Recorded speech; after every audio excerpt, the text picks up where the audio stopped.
1991년에 매서운 겨울바람이 불던 1월, 서울에서 가장 화려한 불빛이 번쩍이던 압구정동에서 9살 난 아이가 흔적도 없이 증발했다.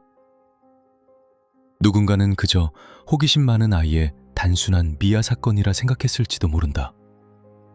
하지만 시간이 지날수록 사건의 양상은 경찰이 전혀 예상치 못한, 끝을 알 수 없는 깊고 어두운 심연으로 서서히 빨려 들어갔다.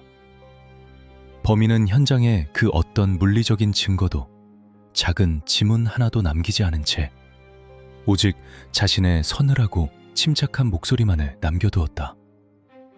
그 낮고 건조한 음성은 30여 년이라는 긴 세월이 흐른 지금까지도 대한민국 모든 수사관들의 귓가를 맴돌며 뼈아픈 부채감으로 남아있다. 철저하게 계산되고 완벽하게 통제되었던 44일간의 잔혹한 심리전. 이것은 빛을 등진 채 어둠 속으로 숨어버린 보이지 않는 자와 그 그림자를 쫓아 모든 것을 걸었던 수사관들의 숨막히는 추격전에 관한 첫 번째 기록이다. 이 사건을 끝까지 파헤친 형사들이 어떤 벽에 부딪혔고 어떻게 진실을 끌어냈는지 알고 싶다면 지금 바로 구독하고 듣고 싶은 사건 이름 댓글로 남겨주세요. 1991년 1월 29일, 대한민국의 경제적 풍요를 상징하던 서울 강남구 압구정동. 고층 아파트 단지가 뿜어내는 황금빛 조명과 차가운 겨울밤의 공기가 묘한 대비를 이루던 그날 저녁, 평온했던 한 가정의 시계가 영원히 멈춰버렸다. 아파트 단지 내 놀이터에서 놀고 있던 9살 소년이 마치 원래부터 이 세상에 존재하지 않았던 것처럼 감쪽같이 사라진 것이다. 해가 지고 가로등이 하나둘 켜질 무렵, 아이가 돌아오지 않자 가족들의 마음속에는 설명할 수 없는 불안감이 싹트기 시작했다. 처음에는 단순히 친구 집에서 놀다 늦어지는 것이가 스스로를 위로했지만 시간이 지날수록 그 불안은 거대한 공포로 변해갔다. 놀이터의 그네는 주인을 잃은 채 겨울바람에 흔들리며 미세한 파차름을 내고 있었고, 아이가 남긴 발자국은 차가운 흙바닥 위에서 어느 순간 뚝 끊겨 있었다. 목격자도 흐릿한 형상마저도 존재하지 않았다. 오직 무거운 정적만이 아이가 서 있던 자리를 대신하고 있었다. 수많은 사람들이 오가는 대단지 아파트 한가운데서 발생한 일이었지만 누구도 비명소리를 듣지 못했고 수상한 차량을 기억하는 이도 없었다. 마치 도시 전설 속의 안개 요괴가 아이를 삼켜버린 듯 사건 현장은 지나치게 깨끗했고 또 지나치게 고요했다. 신고를 접수한 수사당국은 즉각적으로 사태의 심각성을 인지했다. 단순 가출이나 미아가 아님을 직감한 강남경찰서와 본청의 특수수사팀은 철저한 보안 유지와 비밀 내사 원칙 아래 아이의 집으로 은밀하게 진입했다. 요란한 사이렌이나 제복의 위압감 대신 평범한 점퍼 차림의 수사관들이 이웃의 눈을 피해 조심스럽게 현장을 통제하기 시작했다. 가장 먼저 이루어진 작업은 집안의 유선 전화기에 도청 및 감청 장비를 설치하는 것이었다. 1991년, 당시의 수사 기술력으로는 지금처럼 발신자의 위치를 실시간으로 특정하거나 거리마다 설치된 CCTV를 통해 범인의 동선을 역추적하는 것은 불가능에 가까운 영역이었다. 오직 구리 전화선을 타고 넘어오는 미세한 주파수와 음성의 떨림만이 범인과 연결될 수 있는 유일한 생명줄이자 진실을 향한 단 하나의 통로였다. 거실에는 팽팽한 긴장감이 감돌았다. 부모의 초조한 숨소리와 수사관들이 연거푸 피워대는 담배 연기가 뒤섞이며 실내는 점차 숨막히는 밀실로 변해갔다. 베테랑 형사들의 눈동자는 며칠 밤을 지새운 듯 붉게 충혈되어 있었고, 거실 바닥과 테이블 위에는 식어버린 커피잔과 통신 장비, 그리고 텅 빈 메모장들이 어지럽게 널려 있었다. 모두가 숨을 죽인 채 거실 중앙에 놓인 검은색 다이얼 전화기만을 뚫어져라 응시하고 있었다. 그것은 마치 언제 터질지 모르는 시한폭탄과도 같았다. 1초가 1시간처럼 느껴지는 억겁의 기다림 속에서 형사들은 각자의 머릿속으로 수많은 시나리오를 그려보고 있었다. 범인은 누구일까? 면식범일까? 아니면 치밀하게 계획된 조직적 범죄일까? 아이는 지금 어떤 상태일까? 질문은 꼬리에 꼬리를 물었지만 명확한 해답은 오직 저 전화선 너머의 침묵 속에 숨겨져 있었다. 자정이 조금 넘은 시각, 무거운 침묵을 깨고 마침내 전화벨이 울렸다. 따르릉 하는 날카로운 기계음이 거실의 공기를 무참히 베어냈고 순간 수사관들의 온몸에 찌릿한 전율이 스쳐 지나갔다. 신호가 떨어지자마자 녹음기의 붉은색 버튼이 눌러졌고 카세트 테이프가 돌아가는 미세한 마찰음이 심장 박동 소리와 겹쳐졌다.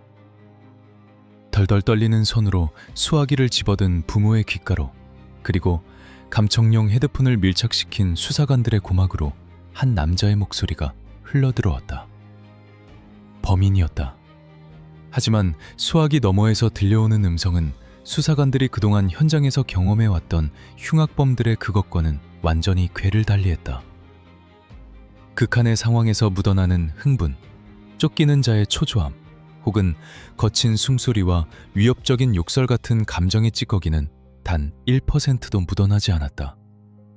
대신 믿을 수 없을 만큼 차분하고 건조하며 심지어 정중하고 논리적이기까지 한 표준어 억양이 수화기를 타고 넘어왔다.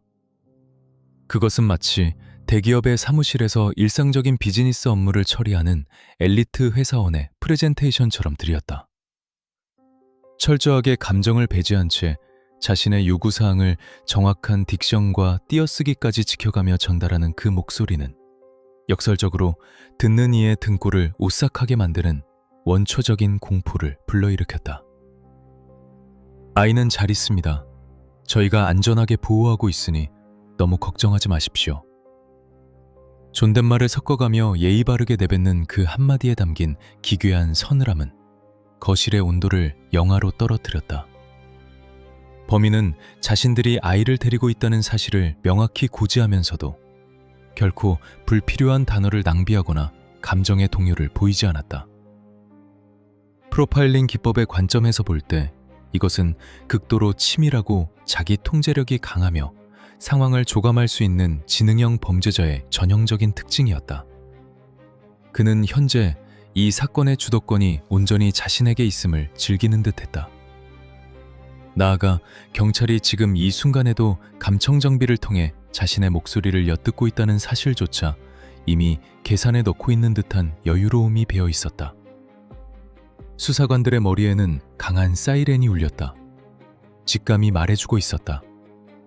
이 사건은 결코 돈 몇 푼을 노리고 벌인 아마추어의 우발적인 소행이 아니다. 고도의 지능, 심리전에 대한 이해, 그리고 수사기관의 작동 방식을 꿰뚫고 있는 보이지 않는 사냥꾼이 파놓은 완벽한 함정.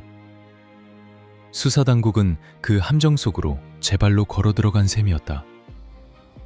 통화는 범인의 일방적인 지시와 함께 짧게 끊어졌다. 발신지를 추적하기 위해 교환국에 연락을 취하고 통신망의 라우팅을 뒤적이는 사이 상대방은 이미 공중전화에 수화기를 내려놓고 어둠 속으로 완전히 모습을 감춘 뒤였다. 현장으로 긴급 출동한 타격대가 도착했을 때 남겨진 것은 겨울바람에 덜컹거리는 빈 공중전화 부스와 범인의 체온이 식어가는 플라스틱 수화기뿐이었다. 결국 경찰의 손에 쥐어진 유일한 단서는 마그네틱 테이프에 기록된 몇 분 남짓한 음성 데이터가 전부였다.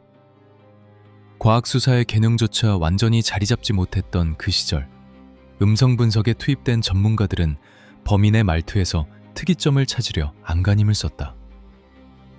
각 단어의 끝맺음, 모음의 장단, 특정 어휘의 선택 빈도까지 해부하듯 분석했다. 프로파일러의 브리핑이 이어질 때마다 회의실의 공기는 더욱 무거워졌다. 통상적인 범죄자들이 시간이 지날수록 초조함에 스스로 무너지는 반면 이 그림자는 오히려 시간을 자신의 무기로 활용하고 있었다.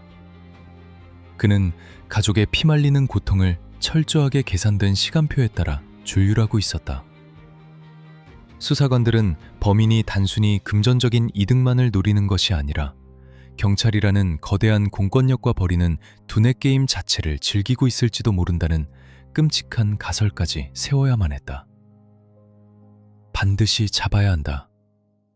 범인의 목소리가 다시 전화선을 타고 넘어오기 전까지 경찰은 가능한 모든 시나리오에 대비한 작전 지도를 그려나갔다. 서울 전역의 공중전화 부스 위치가 지도 위에 붉은색 점으로 표시되었고 각 구역을 담당할 잠복주의 무전조파수가 새롭게 세팅되었다. 언제 울릴지 모르는 전화벨에 대비해 교환기 앞에는 통신 전담 요원이 24시간 대기체제에 돌입했다. 하지만 철저한 준비에도 불구하고 현장에 투입된 베테랑 형사들의 직감은 불길한 경고를 보내고 있었다. 이 싸움은 결코 쉽게 끝나지 않을 것이라는 짙고 차가운 패배감의 그림자가 이미 압구정동 아파트 거실 한구석에 조용히 스며들고 있었다. 범인의 입술에서 흘러나올 두 번째 지시가 형사들을 어떤 어두운 미궁 속으로 끌고 들어갈지 아무도 예측할 수 없었다. 녹음기의 마그네틱 테이프가 둔탁한 마찰음을 내며 돌아가기 시작하자 수사본부에 마련된 임시 브리핑룸의 공기는 순식간에 얼어붙었다. 국립과학수사연구소의 음향 분석 전문가들과 범죄심리 프로파일러들이 좁은 공간에 모여 전화선을 타고 넘어온 그 서늘한 목소리를 수백 번 반복해서 해부하듯 듣고 있었다. 최첨단 보이스 스펙트럼 분석 장비가 없던 시절이었기에 수사관들은 오직 자신의 청각과 오랜 현장 경험에 의존해 범인의 실체에 다가가야만 했다. 분석 결과 범인은 30대 초반에서 중반 사이의 남성으로 추정되었다. 억양은 지방의 특색이 전혀 섞이지 않은 완벽에 가까운 서울 표준어였고 단어의 선택과 문장의 구조는 상당한 수준의 고등교육을 받은 엘리트층의 특징을 고스란히 담고 있었다. 무엇보다 베테랑 형사들을 경악하게 만든 것은 그의 감정 상태였다. 통상적으로 인질을 담보로 거액을 요구하는 유괴 범죄의 경우 범인 역시 극도의 긴장감과 초조함을 느끼기 마련이다. 목소리가 미세하게 떨리거나 호흡이 가빠지거나 무의식 중에 거친 욕설이나 위협적인 단어가 튀어나오는 것이 일반적인 프로파일링 데이터였다. 그러나 이 그림자 없는 범인에게서는 그런 인간적인 감정의 동요를 단 1%도 찾아볼 수 없었다. 철저하게 통제된 호흡, 일정한 발화 속도, 그리고 피해자 부모를 향해 깍듯이 존댓말을 사용하는 기괴한 정중함. 그는 대화의 주도권을 완벽하게 장악한 채 자신의 요구사항을 하나의 비즈니스 브리핑처럼 건조하게 전달했다. 이는 극한의 상황에서도 이성을 잃지 않는 극도로 치밀하고 냉혹한 지능형 범죄자의 면모였다. 그 첫 번째 전화가 걸려온 날 이후 무려 44일이라는 피말리는 시간 동안 총 87번의 전화벨이 울렸다. 87번. 이는 단순한 발신의 수를 넘어 피해자 가족과 수사당국의 피를 말리는 치밀하고도 잔혹한 심리적 고문의 기록이었다. 범인은 결코 한 번의 통화에 많은 정보를 담지 않았다. 짧게는 단 몇십 초, 길어야 2, 3분 이내에 자신이 설계한 지시사항만을 기계적으로 읊고는 일방적으로 통신을 단절했다. 통화가 끊어질 때마다 남겨진 자들의 심장에는 날카로운 절망의 비수가 꽂혔다. 더욱 수사관들을 미치게 만든 것은 그가 매번 서울 시내 전역에 흩어져 있는 각기 다른 공중전화를 이용했다는 사실이다. 강남의 화려한 번화가에서 시작된 통신 신호는 다음 날이면 강북의 후미진 골목길에서 잡혔고 어느 날은 출퇴근 인파가 밀집한 도심 한복판의 지하철역에서 걸려왔다. 마치 거대한 체스판 위에서 조커를 치고 말들을 자유자재로 움직이듯 범인은 서울이라는 거대한 메트로폴리스 전체를 자신의 완벽한 사냥터이자 무대로 삼고 있었다. 1991년 당시의 수사 인프라와 통신 기술력은 이 보이지 않는 유령을 추적하기에 너무나도 뼈아픈 한계를 지니고 있었다. 오늘날처럼 발신자의 위치가 실시간으로 디지털 지도 위에 좌표로 찍히거나 거리 곳곳에 설치된 방범용 CCTV가 범인의 도주로를 즉각적으로 특정해내는 마법 같은 시스템은 존재하지 않았다.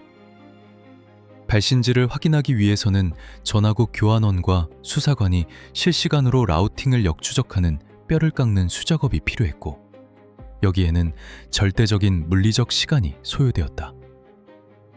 발신지 확인, 서초동 삼거리 앞 공중전화입니다. 통신감청요원의 다급한 외침이 수사본부를 때리면 인근에서 숨죽이고 잠복 중이던 위장 차량과 기동대가 맹수처럼 현장을 향해 질주했다. 타이어가 아스팔트를 비명 지르듯 긁고 지나갔고 사복 형사들은 총기를 부여잡은 채 숨이 턱끝까지 차오르도록 달렸다. 하지만 미친 듯이 사이렌을 울리며 현장에 도착한 수사관들을 맞이하는 것은 늘 똑같은 끔찍할 정도로 고요한 풍경뿐이었다. 인적이 끊긴 스산한 밤거리, 텅 빈 낡은 공중전화 부스 안에는 범인이 방금 전까지 쥐고 있었을 플라스틱 수화기만이 허공에 매달린 채 시계추처럼 덜렁거리고 있었다. 수화기 표면에 아주 미세하게 남아있는 범인의 체온.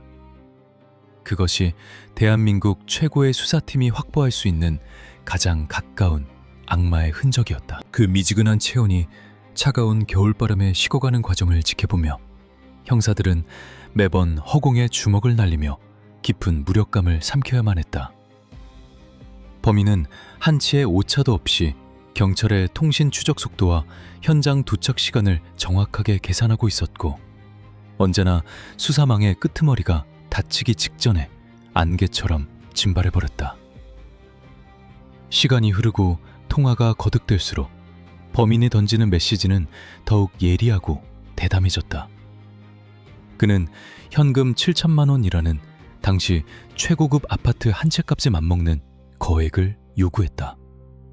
하지만 수사관들을 진정으로 공포에 질리게 한 것은 그가 요구 조건을 관철시키는 방식이었다.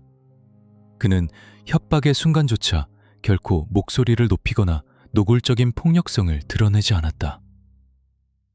준비가 늦어지면 서로 곤란해집니다. 만약 저와의 약속된 시간을 어기거나 엉뚱한 수작을 부린다면 아이는 다시는 돌아올 수 없는 아주 긴 편도 여행을 떠나게 될 겁니다. 일말의 자비도 주저함도 느껴지지 않는 서늘한 은유. 편도 여행이라는 단어는 곧 아이가 세상과 단절된 영원한 수면 상태에 들어가게 될 것이라는 수사관들과 가족의 심장을 찢어놓는 명백하고도 잔인한 통보였다. 이 악랄한 심리전의 정점은 범인이 수사기관의 존재를 완전히 조롱하기 시작했을 때 달했다. 그는 자신의 통화가 녹음되고 있으며 주변 어딘가에서 형사들이 잠복하고 있다는 사실을 아주 정확하게 인지하고 있었다. 44일의 기간 중 어느 날 걸려온 전화에서 그는 무심한 듯 툭 던지는 한마디로 내사 중이던 수사본부를 발칵 뒤집어 놓았다. 경찰분들, 지금 제 목소리 다 듣고 계시죠? 밤낮으로 수사하시느라 참 수고가 많으십니다. 수화기 너머로 들려온 그 짧고 건조한 조롱은 며칠 밤을 새우며 피를 말리고 있던 대한민국 강력계 형사들의 자존심에 철저하게 짓밟았다.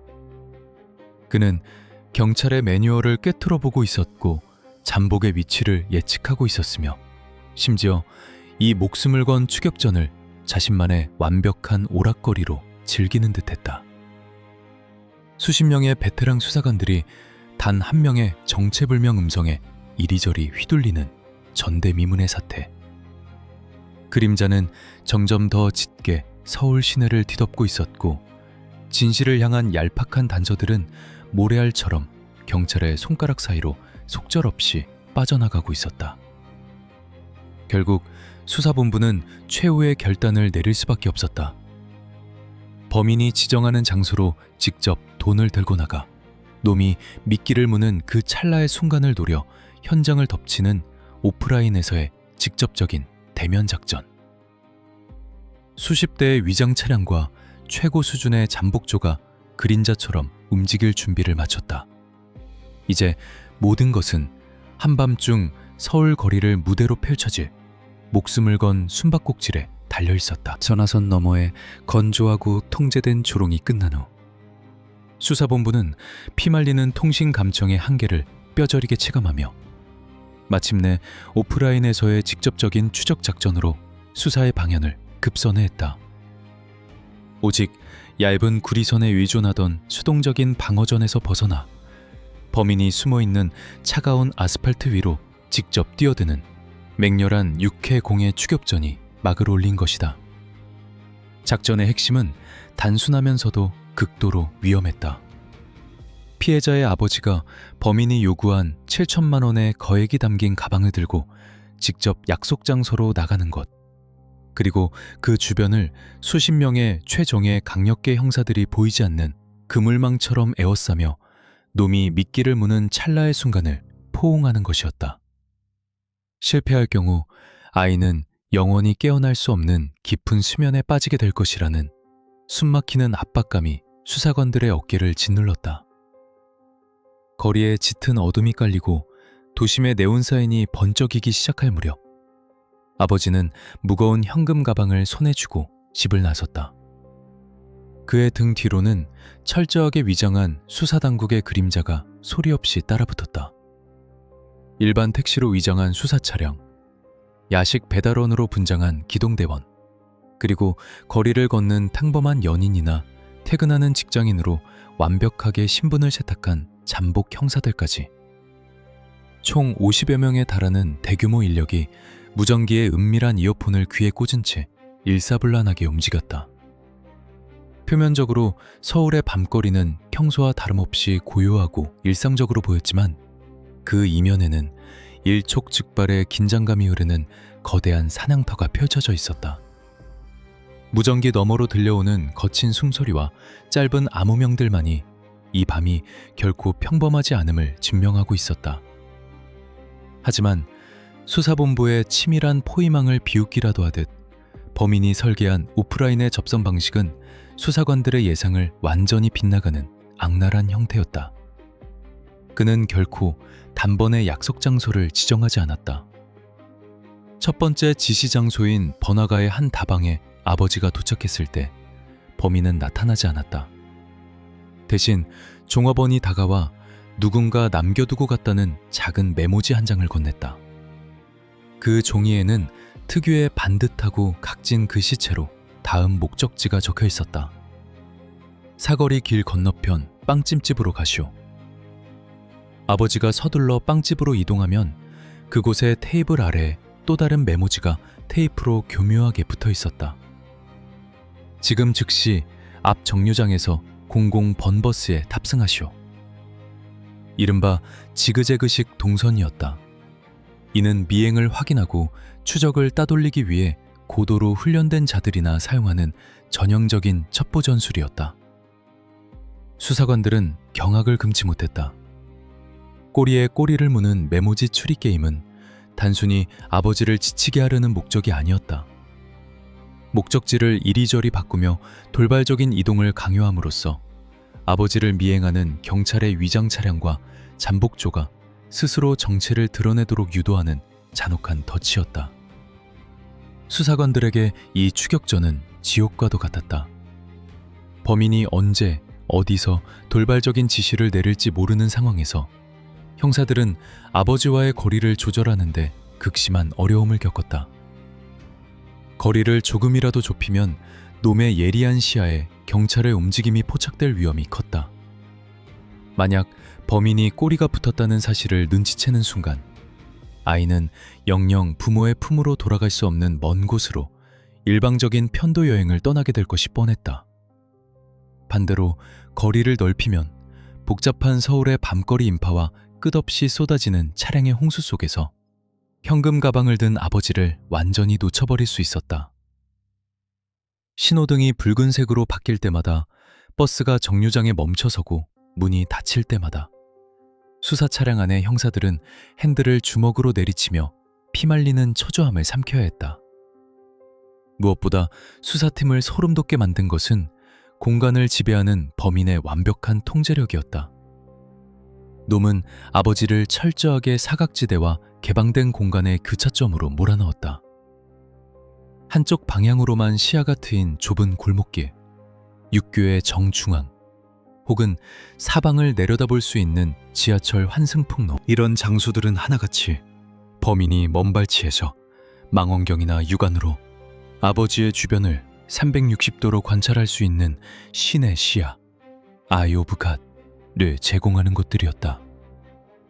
범인은 아버지 주변에 누가 머무는지, 어떤 차량이 반복해서 나타나는지를 차가운 시선으로 분석하고 있었다. 현장에 투입된 형사들은 자신들이 누군가를 추적하고 있는 것이 아니라 반대로 철저하게 감시당하고 있다는 기괴한 착각에 빠지기 시작했다. 건물 옥상의 희미한 그림자, 맞은편 차선에 주차된 검은색 승용차의 짙은 썬팅 너머, 혹은 스쳐 지나가는 무표정한 행인의 눈빛 속 어딘가에 그 악마가 숨어 자신들의 헛발질을 조롱하고 있을지도 모른다는 극도의 편집증적 공포가 수사망 전체를 유령처럼 떠돌았다. 추적의 고리가 끊어질 뻔한 아찔한 위기도 여러 차례 발생했다. 범인의 지시에 따라 아버지가 갑작스럽게 지하철에 탑승했을 때 수많은 인파에 가로막힌 위장조 형사들은 미처 전동차에 오르지 못하고 닫히는 스크린도어 너머로 발만 동동 굴러야 했다.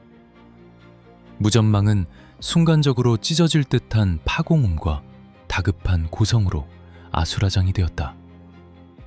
타겟 놓쳤다. 타겟 탑승 완료. 우리는 승차 실패. 다음 역에 기동대 전면 배치해.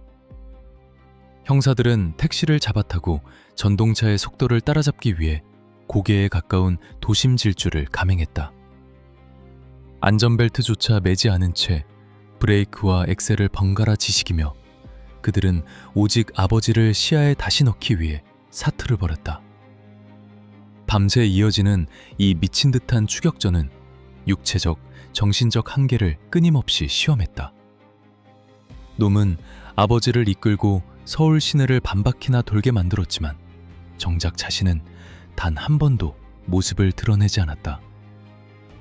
결국 새벽에 차가운 이슬이 내려앉을 무렵 수사관들은 범인이 처음부터 돈가방을 탈취할 생각이 없었을지도 모른다는 절망적인 결론에 도달하고 있었다. 오늘의 이 길고 고통스러운 궤적은 단지 경찰의 개입 여부를 확인하고 수사팀의 기동력과 반응 속도를 테스트하기 위한 철저하게 계산된 예행 연습에 불과했던 것이다. 도로 위에 남겨진 형사들의 눈에는 핏발이 섰고 아버지는 탈진하여 길거리에 주저앉았다. 완벽한 수색과 잠복이라 자부했던 경찰의 오프라인 전술은 지형지물과 인간의 심리를 장기판의 말처럼 다루는 범인의 압도적인 통제력 앞에서 여지없이 무너져 내렸다. 그림자는 형체조차 보이지 않았으나 그가 들이온 어둠은 서울의 밤거리 전체를 숨막히게 조이고 있었다. 이제 수사당국은 그가 던져줄 다음 번호표, 즉 새로운 방식의 교묘한 지시를 수동적으로 기다리는 것 외에는 아무런 선택지도 남아있지 않음을 참담하게 인정해야만 했다. 수사관들의 주먹쥔 손등 위로 패배감보다 더 짙고 차가운 분노가 소리 없이 끓어오르고 있었다. 오프라인에서의 숨막히는 추격전이 범인의 조롱 섞인 예행 연습으로 허무하게 끝난 후 수사본부는 또 다른 차원의 거대한 벽에 직면했다. 범인은 경찰의 기동력을 철저하게 농락한 뒤 수사의 패러다임을 완전히 뒤엎는 새로운 카드를 꺼내들었다. 현금 가방을 직접 건네받는 아날로그 방식의 위험성을 인지한 그는 추적의 방향을 금융망이라는 보이지 않는 전장으로 옮겨버렸다. 1991년이라는 시대적 배경을 고려할 때 이는 수사관들의 허를 찌르는 극도로 세련되고 기형적인 방식이었다. 그는 조흥은행과 상업은행, 그리고 한일은행 등 시중 주요 은행의 가명으로 개설된 계좌번호들을 불러주며 그것으로 거액의 돈을 분산 입금하라는 서늘한 지시를 내렸다. 금융실명자가 도입되기 전이었던 당시 타인의 이름이나 가짜 신분으로 통장을 개설하는 것은 마음만 먹으면 얼마든지 가능한 일이었다. 이 치밀한 유령은 대한민국의 허술한 금융 시스템을 자신의 완벽한 방패이자 자금 세탁의 통로로 악용하고 있었다. 수사당국은 이제 차가운 아스팔트가 아닌 은행의 전산망이라는 거대하고 복잡한 미로 속에서 보이지 않는 유령의 계좌 잔고가 변동하는 찰나의 순간을 포착해야만 했다. 작전의 모대가 변경됨에 따라 수사본부의 움직임도 극적으로 변화했다. 서울 전역은 물론이고 수도권 일대의 모든 해당 은행 지점에 수백 명의 강력계 형사들이 거미줄처럼 은밀하게 배치되었다. 현장에는 극도의 팽팽한 긴장감이 흘렀다. 은행원으로 위장하여 창구 안쪽에 자리를 잡은 형사, 로비에서 신문을 읽는 평범한 고객으로 위장한 잠복조, 그리고 은행 밖에서 도주로를 차단하기 위해 대기 중인 기동 타격대까지. 겉으로는 평온한 일상의 금융 업무가 이루어지는 것처럼 보였지만 수사관들의 신경은 오직 범인이 지정한 그 계좌의 전산망 모니터에 온전히 집중되어 있었다. 당시의 전산 시스템은 거래 내역이 실시간으로 본점에 통합 보고되는 과정이 매우 느리고 불안정했기에 현장에 파견된 수사관들은 눈을 부릅뜨고 수동으로 단말기를 주시해야 했다. 누군가 창구에 다가와 문제의 계좌표를 내미는 그 짧은 순간, 범인의 손목에 수갑을 채울 수 있는 유일하고도 절대적인 기회였다. 범인이 어느 지점에 언제 나타날지 모르는 상황 속에서 수사관들의 하루하루는 피를 말리는 기다림의 연속이었다. 그리고 마침내 수사망에 강렬한 파문이 일었다. 서울 시내의 한 조흥은행 지점, 점심시간이 훌쩍 지나 조금은 한산해진 창구에 한 남자가 조용히 다가왔다. 그는 무표정한 얼굴로 현금 인출 전표를 작성하여 은행원에게 내밀었다. 전표에 적힌 계좌번호를 확인한 은행원의 동공이 미세하게 흔들렸다. 그것은 며칠 동안 수사본부가 애타게 기다려온 바로 그 유령의 계좌번호였다. 약속된 매뉴얼에 따라 은행원은 최대한 자연스러운 표정을 유지하며 전산 처리가 지연되고 있다는 핑계로 시간을 끌기 시작했다. 책상 아래에 숨겨진 비상벨이 은밀하게 눌려졌고 그 신호는 즉각 지점 내 위장 중이던 잠복 형사들과 외부의 대기조에게 소리 없는 천둥처럼 전달되었다. 무전기 이어폰을 통해 다급하면서도 억눌린 음성이 흘러나왔다. 타겟 확인. 타겟이 창구에 나타났다. 전원 현재 위치에서 포위망 좁히며 스탠바이. 긴장감은 최고조에 달했다. 숨소리조차 낼 수 없는 정막 속에서 형사들은 코트 자락 속에 숨긴 삼단봉과 권총의 손잡이를 강하게 움켜쥐었다. 이제 은행문이 닫히고 놈의 테러가 차단되기까지 남은 시간은 불과 수십 초 남짓이었다. 그러나 범인은 인간의 범주를 벗어난 듯한 기괴하고도 예리한 직감을 소유하고 있었다. 찰나의 순간, 창구 앞에 서 있던 놈의 분위기가 급격하게 차가워졌다. 그는 은행원이 전표를 들고 머뭇거리는 그 몇 초의 시간 지연, 그리고 로비 구석에서 신문을 보던 남자가 미세하게 자신을 향해 시선을 고정하는 그 찰나의 이질감을 야생동물처럼 예민하게 감지해냈다. 대기가 얼어붙고 자신을 향해 보이지 않는 그물이 좁혀져 오고 있다는 사실을 본능적으로 알아챈 것이다. 놈은 자신이 요구한 돈이 눈앞에 있음에도 불구하고 일말의 미련이나 망설임조차 보이지 않았다. 지극히 평범하고 자연스러운 동작으로 마치 잠시 화장실에 다녀오거나 중요한 물건을 두고 온 사람처럼 태연하게 몸을 돌렸다. 그리고 뛰지도 않은 채 빠르고 일정한 보폭으로 은행의 회전문을 향해 걸어나갔다. 타겟 이동!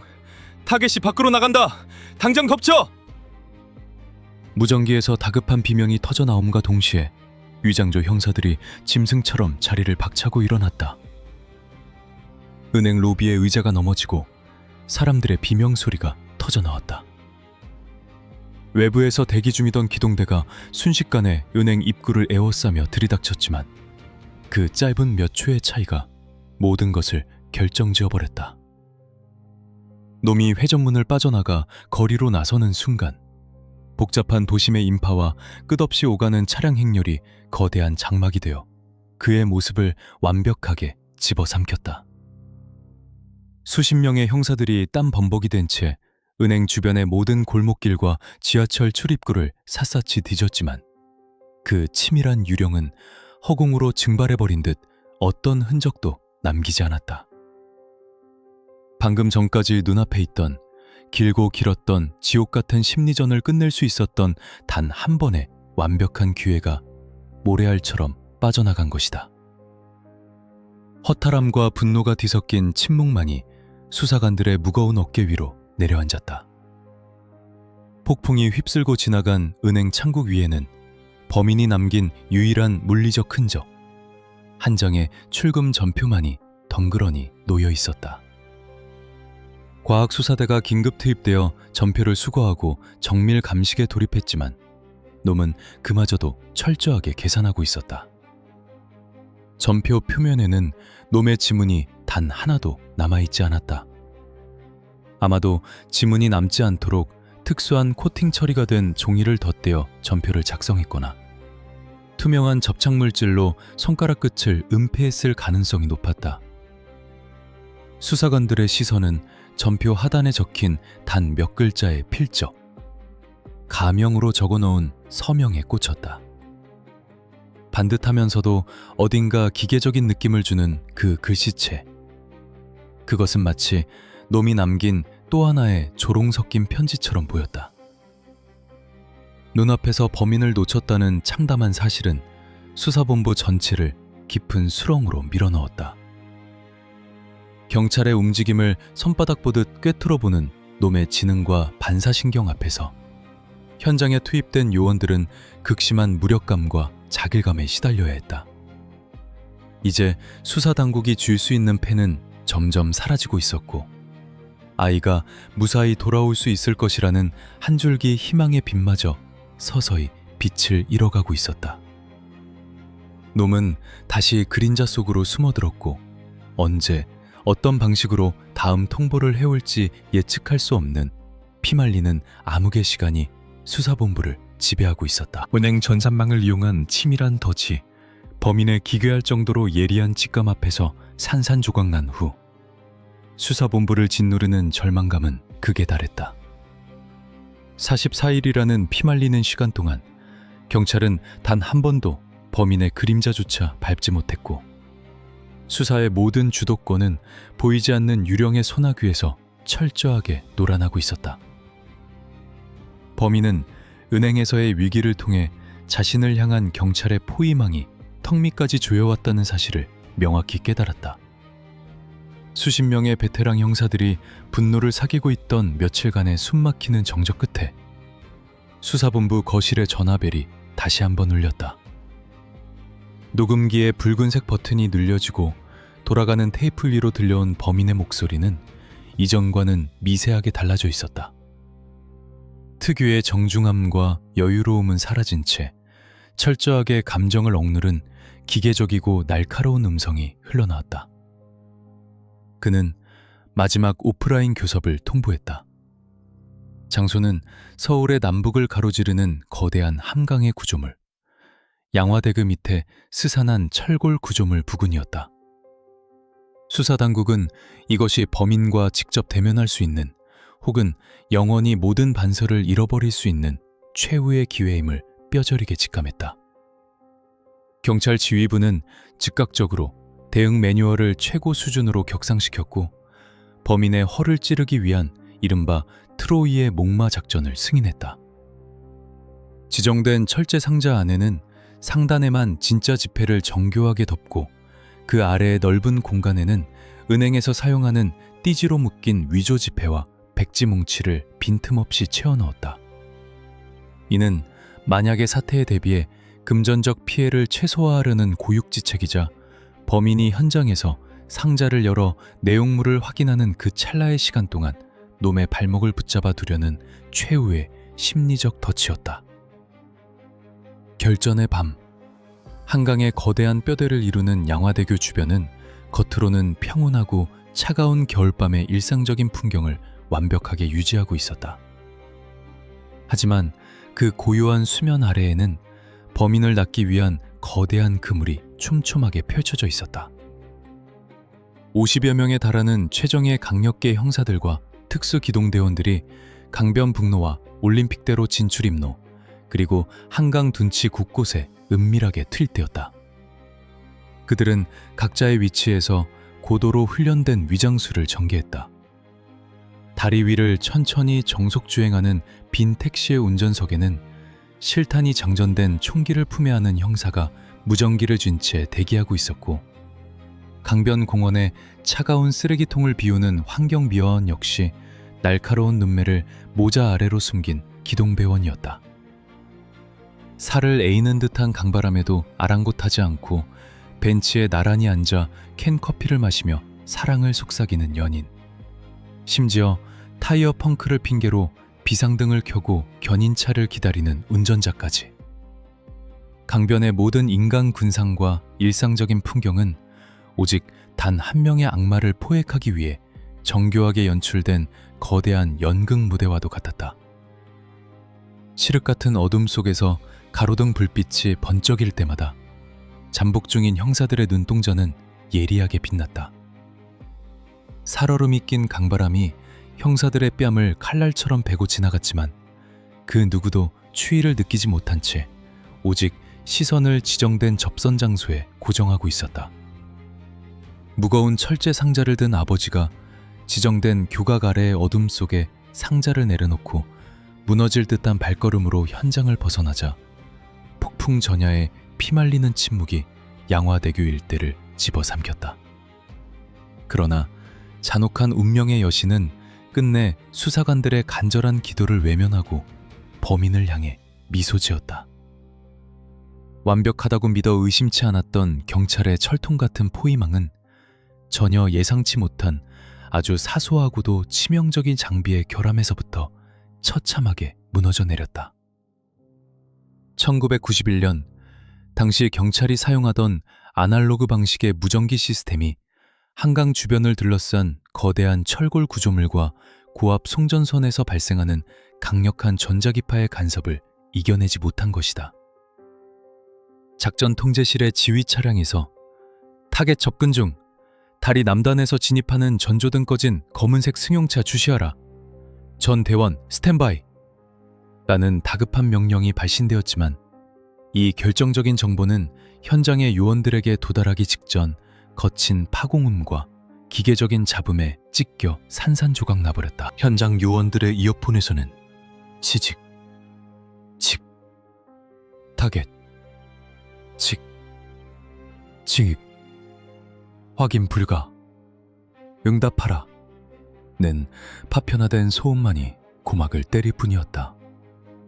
무전망은 순식간에 완전한 통제불능의 먹통 상태에 빠져버렸다. 각자의 위치에서 완벽하게 은폐하고 있던 잠복조들은 지휘부의 명령을 수신하지 못한 채 서로의 상황조차 파악하지 못하는 극도의 혼란과 사각지대에 갇히고 말았다. 시야가 철저하게 제한된 어둠 속에서 생명줄과도 같던 무전기마저 침묵하자 오차 없이 맞물려 돌아가야 할 거대한 작전의 톱니바퀴가 끔찍한 굉음을 내며 엇박자를 내기 시작했다. 바로 그 통신 마비의 찰나, 짙은 선팅으로 내부를 완벽하게 가린 신원 미상의 승용차 한 대가 뱀처럼 미끄러지듯 다리 아래의 짙은 어둠 속으로 진입했다. 전조등조차 켜지 않은 그 유령 같은 차량은 소리 없이 다가와 상자가 놓인 위치에 정확하게 멈춰섰다. 운전석의 문이 열리고 짙은 색 코트를 입은 한 남자의 그림자가 표범처럼 뻗어나와 바닥에 철제 상자를 낚아채 뒷좌석에 던져넣는 데 걸린 시간은 불과 수십 초에 지나지 않았다. 범인의 움직임은 한치의 망설임도 없는 기계적인 동작 그 자체였다. 무전 장애 속에서 뒤늦게 육안으로 이상 징후를 파악한 위장 차량들이 엑셀을 끝까지 밟으며 타이어에서 매연을 뿜어내고 맹렬하게 돌진했다. 형사들이 권총을 빼들고 차에서 뛰쳐나왔지만 범인의 승용차는 이미 엔진을 찢어질 듯 굉음과 함께 급출발하여 어둠이 짙게 깔린 강변북로의 수많은 불빛 속으로 빠르게 녹아들어가고 있었다. 쫓는 자의 절망적인 비명과 뒤늦게 켜진 분노 어린 사이렌 소리가 한강변의 얼어붙은 공기를 갈기갈기 찢었지만 악마의 차량은 두 번 다시 붉은색 후미등을 보여주지 않았다. 가장 치명적이고 결정적인 순간에 발생한 아날로그 장비의 결함이 수십 명의 대한민국 최고 베테랑 형사들을 완벽한 바보로 만들며 또다시 눈앞에서 놈을 놓쳐버리게 만든 것이다. 텅 빈 다리 아래 교각 주변에 덩그러니 남겨진 것은 범인이 급출발하며 차가운 아스팔트 위에 남긴 선명하고도 조롱 섞인 스키드 마크뿐이었다. 현장에 남겨진 수사관들의 심장에는 돌이킬 수 없는 거대한 파국이 도래했음을 알리는 서늘한 절망이 깊숙이 자리 잡았다. 놈은 안전한 곳으로 몸을 피한 뒤 곧장 상자 안의 내용물을 확인할 것이고 자신을 기만하려 했던 경찰의 트로이의 목마 작전에 극도의 분노와 혐오를 느낄 것이 자명했다. 그 누구보다 지능적이고 상황 통제력이 강했던 범인에게 경찰의 얄팍한 위조 집회 작전은 단순한 속임수를 넘어 자신의 완벽했던 범죄 예술에 대한 용납할 수 없는 모욕으로 다가갔을 것이다. 그날 밤 철수하여 다시 압구정동 아파트로 모인 수사본부의 공기는 무덤처럼 무겁게 가라앉아 있었다. 형사들은 차마 입술을 떼지도 담배에 불을 붙이지도 못한 채 핏발선 눈으로 거실 중앙의 전화기만을 죽일 듯이 노려보았다. 그리고 다음날 새벽 마침내 44일간의 길고 길었던 심리전의 마침표를 찍는 마지막 전화벨이 울렸다. 수화기 너머로 들려온 놈의 목소리는 이전에 그 기괴하던 정중함이나 미세한 여유로움마저 완전히 휘발되어 버린 절대 영도의 빙하와도 같은 차가운 질감이었다. 가짜 돈이 잔뜩 섞여 있더군요. 경찰분들께서 꽤나 훌륭한 연극을 준비하신 모양인데 당신들은 방금 아주 큰 실수를 했습니다. 놈은 일말의 감정 동요도 없이 그러나 세상에서 가장 잔혹한 판결을 내리는 재판장처럼 건조하게 말을 이어갔다. 이제 저와의 교섭은 영원히 종료되었습니다. 아이를 찾고 싶다면 아주 깊고 차가운 곳을 철저하게 뒤져보시길 바랍니다. 딸깍. 대화의 여지조차 남기지 않는 매우 짧고 날카로운 기계음과 함께 통신은 영구적으로 단절되었다. 추가적인 금전 요구도 다음을 기약하는 조롱 섞인 약속도 없는 완벽한 끝맺음. 그것은 범인이 더 이상 경찰과의 두뇌 게임에 흥미를 잃었으며 애초에 자신이 목적했던 바를 모두 거두었거나 상황 통제를 전면적으로 폐기했음을 의미하는 잔인한 통보나 다름없었다. 그 마지막 통화가 끊어진 직후 수사본부를 채우고 있던 산소는 순식간에 진공 상태로 변해버렸다. 통신 교환국과 연결하여 발신지를 추적하려던 통신 전담 요원의 손목도, 녹음기 버튼을 누른 채 얼어붙은 형사의 손가락도, 프로파일링 차트를 쥐고 있던 전문가도 모두 아무 말 없이 고개를 깊게 떨구었다. 놈은 정말로 이 세상에서 완벽하게 진발해버렸다.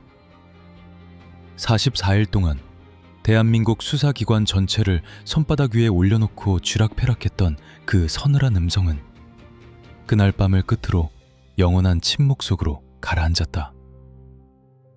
수십 명의 형사들이 청춘과 피땀을 바쳤던 수사 현장에 남겨진 것이라고는 아무런 응답도 돌아오지 않는 텅 빈 전화선과 되돌릴 수 없는 오판에 대한 뼈를 깎는 자책뿐이었다. 수사의 방향은 극적으로 전환될 수밖에 없었다. 범인의 마지막 예언처럼 생존을 전제로 한 추적은 끝이 났고 이제 어둡고 차가운 곳을 향한 절망적인 발굴만이 그들을 기다리고 있었다. 범인의 마지막 통보가 남긴 서늘한 여운은 수사본부의 모든 공기를 완전히 뒤바꿔 엎놓았다. 아주 깊고 차가운 곳을 철저하게 뒤져보라는 그 건조하고 예리한 마지막 한마디는 수사관들에게 내리는 잔혹한 사형 선고와도 같았다. 범인과의 교섭을 통해 생존을 전제로 이루어지던 총각을 다투는 인질 구출 작전은 그날부로 전면 중단되었다. 대신 그 자리에 수사당국이 상상조차 하기 싫었던 최악의 시나리오를 가정한 유류품 및 흔적 수색 작전이라는 차갑고 무거운 팻말이 내걸렸다. 오직 한 가닥 희망의 의지에 밤낮 없이 서울 시내를 뛰어다니던 형사들의 눈동자에는 피로감 대신 짙은 그늘과 참담함이 서려 있었다. 이제 수사의 초점은 도심의 화려한 네온사인과 은행 전산망에서 벗어나 인간의 발길이 닿지 않는 도시의 가장 밑바닥, 음습하고 버려진 공간들을 향해야만 했다. 경찰 병력과 특수수색견, 그리고 한강경찰대 소속 잠수부들까지 대규모 수색 인력이 동원되어 서울을 해부하기 시작했다.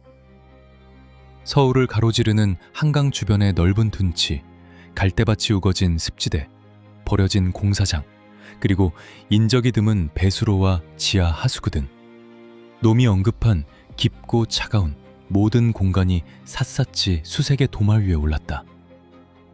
겨울바람이 아직 매섭게 불어대는 강변에서 대원들은 삽과 탐침봉을 들고 얼어붙은 흙을 파헤치며 침묵의 행군을 이어갔다. 누구도 입 밖으로 꺼내지는 않았지만 기적이 일어나기를 바라는 마음과 진실을 마주하기 두려운 마음이 교차하며 수색 현장에는 무거운 정막만이 흐르고 있었다. 무전기에서는 간헐적인 위치 보고만이 건조하게 울려 퍼질 뿐 그 누구도 찾고자 하는 타겟의 정확한 명칭을 입에 올리지 못했다. 계절이 바뀌어 겨울의 끝자락이 서서히 녹아가던 3월 13일 44일간의 지옥같은 심리전이 끝난 후 허탈함이 맴돌던 수사본부에 다시금 날카로운 파동이 일었다. 잠실 한강공원 인근의 인적이 드문 낡은 배수로 주변을 탐색하던 수색대원의 무전기에서 다급한 파공음이 터져나온 것이다. 현장 발견, 타겟을 찾았습니다. 그 짧은 보고가 무전망을 타고 퍼져나가는 순간 수사본부는 죽은 듯한 고요 속에 잠겼다. 과학수사대와 감식반, 그리고 사건을 담당했던 강력계 형사들이 미친 듯이 사이렌을 울리며 현장으로 질주했다. 현장은 한강의 찬바람이 그대로 스며드는 좁고 어두운 콘크리트 배수로 구조물 안쪽이었다. 어둡고 습한 배수로 안쪽 깊숙한 곳, 형사들의 시선이 멈춘 곳에는 그들이 그토록 찾아 헤매던 그 작은 형태가 존재했다. 아이는 마치 집으로 돌아가는 길을 잠시 멈추고 아주 깊고 평온한 수면에 빠져든 것처럼 보였다. 몸을 웅크린 채 차가운 콘크리트 바닥에 누워있는 아이의 모습은 주변의 거칠고 부패한 환경과 너무나도 이질적이었다. 끔찍한 물리력이나 고통의 흔적은 표면적으로 크게 드러나지 않았지만 현장 감식반은 침묵 속에서 조심스럽게 주변의 증거를 수집하기 시작했다. 범인은 아이를 납치한 직후 세상의 소음과 반절된 이 어둡고 습한 지하의 공간으로 아이를 인도하여 영원히 깨어날 수 없는 깊은 잠재의식 속으로 밀어넣은 것이 분명했다. 폴리스 라인 밖에서 그 참혹하고도 고요한 현장을 지켜보던 베테랑 형사들은 결국 참지 못하고 고개를 돌린 채 굵은 눈물을 훔치거나 벽을 주먹으로 내리쳤다. 며칠 뒤 국립과학수사연구소로 옮겨진 아이에 대한 정밀 부검 결과가 수사본부에 전달되던 날, 회의실은 또 한 번 무거운 침묵과 경악에 휩싸였다. 수백 건의 흉악 범죄를 다루며 어떤 참혹한 사실에도 내성이 생겼다고 자부하던 수사관들조차 들고 있던 보고서를 떨어뜨릴 만큼 뼈아픈 진실이 법의학 문서 위에 적혀 있었다. 부검의의 소견에 따르면 아이가 세상과 작별을 고하고 영원한 수면에 접어든 시점은 범인이 부모에게 처음 전화를 걸어오기 직후, 즉 실종 당일이거나 늦어도 그 이튿날을 넘기지 않은 것으로 추정되었다.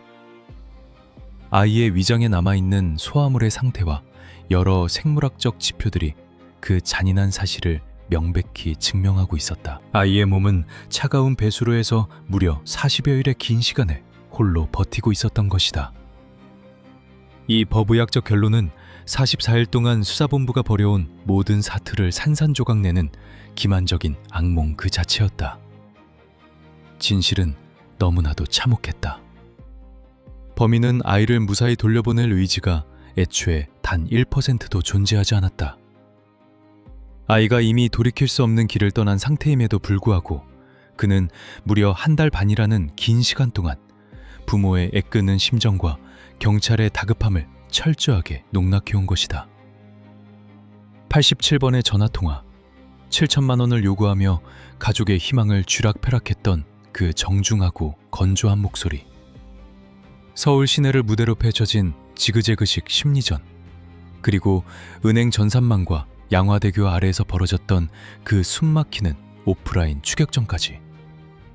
이 모든 거대한 스펙터클은 이미 무대 뒤에서 영원히 퇴장해버린 대상을 담보로 오직 수사기관을 조롱하고 피해자 가족의 심장을 찢어놓기 위해 범인이 단독으로 기획하고 연출한 잔혹한 원맨쇼에 불과했다. 형사들은 극심한 인지 부조화와 패배감에 망연자실했다. 자신들이 밤을 새우며 쫓던 것은 살아 숨쉬는 생명줄이 아니라 이미 빈 껍데기만 남은 유령이 만들어낸 허구의 메아리였다는 사실이 그들을 미치게 만들었다. 놈은 자신이 절대적인 우위에 서 있다는 사실을 철저하게 즐기고 있었다. 진실을 알지 못하고 어둠 속에서 발버둥치는 경찰의 기동력을 테스트하고 위조 집회 작전을 비웃으며 자신만의 무대에서 완벽한 권력을 휘둘렀던 것이다. 이 전대미문의 지능형 사이코패스는 단지 금전적인 이득만을 목적에 둔 것이 아니라 인간의 절망과 희망을 저울질하며 대한민국의 수사 시스템 전체를 붕괴시키는 과정 자체에서 기괴한 우월감을 느꼈음이 분명했다. 범인의 완벽한 정보 통제력 앞에서 대한민국의 공권력은 철저하게 유린당했고 현장에 투입되었던 수많은 수사관들의 자존심은 형체도 없이 갈기갈기 찢겨나갔다. 이제 사건은 완전히 새로운 국면을 맞이했다. 구출의 희망은 차가운 배수로 바닥에서 영원히 소멸되었지만 보이지 않는 악마를 향한 경찰의 맹렬한 분노는 이전과는 비교할 수 없을 정도로 뜨겁게 타오르기 시작했다. 놈이 남긴 목소리, 미세한 발자국, 그리고 수십 건에 달하는 통신 기록들은 단순한 증거를 넘어 반드시 치러야 할 핏빛 채무가 되었다. 슬픔을 집어삼킨 수사당국은 다시 한번 전열을 가다듬으며 이름 없는 유령의 진짜 얼굴을 끄집어내기 위한 끝없는 역추적의 심연 속으로 발을 내디뎠다. 그것은 살아있는 자들이 차가운 수면 아래로 잠든 이를 위해 할 수 있는 유일한 속죄이자 절대 포기할 수 없는 단 하나의 형벌과도 같은 전쟁이었다. 아이의 차가운 진실이 배수로의 짙은 어둠 속에서 세상 밖으로 드러난 직후 수사본부는 걷잡을 수 없는 참담함을 딛고 다시 한번 전열을 가다듬었다. 이제 그들이 마주한 것은 생존을 전제로 한 다급한 구출 작전이 아니라 형태없는 악마의 진짜 얼굴을 깎아내기 위한 지독하고도 기나긴 심리적 퍼즐 맞추기였다. 프로파일러들과 베테랑 형사들은 며칠 밤을 뜬 눈으로 지새우며 놈이 남긴 87번의 통화 녹음 테이프와 모든 협상 과정을 다시 한번 원점에서부터 철저하게 해부하기 시작했다. 가장 소름 끼치는 의문은 단 하나였다. 놈은 도대체 어떻게 경찰의 모든 수사 기법과 이동 경로를 마치 공중에서 내려다보는 신처럼 완벽하게 통제하고 예측할 수 있었는가? 수많은 가설과 추론이 회의실의 칠판 위를 가득 채웠다. 놈은 결코 단순한 우발적 범죄자나 일반적인 정과자가 아니었다. 경찰의 내사 매뉴얼, 통신 감청 장비의 물리적 한계, 기동대의 출동 시간, 심지어 무전망의 주파수 대역까지 명확하게 인지하고 있는 자.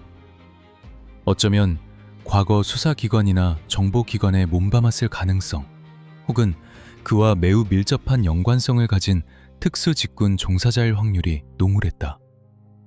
나아가 범인이 피해자 가족의 내밀한 재산 상태와 일상적인 동선을 너무나도 소상히 알고 있었다는 점에서 범인은 가족의 사회적 연결망 어딘가에 교묘하게 숨어 숨죽이고 있던 내부자이거나 아주 오랜 시간 동안 타겟의 주변을 맴돌며 정보를 수집해온 판집증적인 스토커일 가능성도 배제할 수 없었다. 수사망은 피해자 가족의 친인척, 회사 동료, 거래처 직원, 나아가 아파트 단지 인근의 모든 상인과 배달원까지 수백 명에 달하는 인물들로 끝없이 넓어졌다. 용의 선상에 오른 인물들에 대한 강도 높은 내사와 알리바이 확인이 단낮없이 이루어졌고, 조금이라도 목소리가 비슷하거나 수상한 족적을 남긴 이들은 모두 조사실의 차가운 철제 의자에 앉아야만 했다. 그러나 범인은 마치 실체가 없는 유령처럼 경찰의 모든 수사망을 교묘하게 비켜나갔다. 수만 페이지에 달하는 방대한 용의자 명단이 작성되고 수개월에 걸친 추적이 이어졌음에도 불구하고 수화기 너머로 들려오던 그 서늘하고 건조한 표준어의 주인은 끝내 자신의 진짜 꼬리를 내어주지 않았다. 현장에 단 하나의 지문도 머리카락 한 올도 남기지 않은 완벽한 범죄의 장막 앞에서 당시의 한정적인 과학 수사 기법은 서서히 그 한계를 드러내기 시작했다. 계절은 무심하게 바뀌고 해가 거듭될수록 대한민국 사회는 눈부신 속도로 발전하며 급격한 변화를 맞이했다. 삐삐와 유선전화의 시대는 지나가고 모든 사람의 손에 휴대전화가 들려지기 시작했다. 아날로그 통신망에 의존하던 수사 시스템은 실시간 위치 추적이 가능한 첨단 디지털 네트워크로 진화했고, 거리 곳곳에는 범죄자의 작은 움직임조차 놓치지 않는 CCTV가 거미줄처럼 촘촘하게 설치되었다. 범인의 땀방울 하나, 미세한 표피세포 하나만으로도 신원을 특정할 수 있는 경이로운 DNA 분석의 시대가 도래한 것이다. 하지만 이 모든 과학 수사의 눈부신 진보와 사회적 발전에도 불구하고 1991년 그 매섭던 겨울밤, 압구정동에서 멈춰버린 시계는 두 번 다시 앞으로 나아가지 못했다. 아무리 첨단 장비가 도입되어도 과거의 현장 증거 자체가 존재하지 않는 사건 앞에서는 무용지물이었다.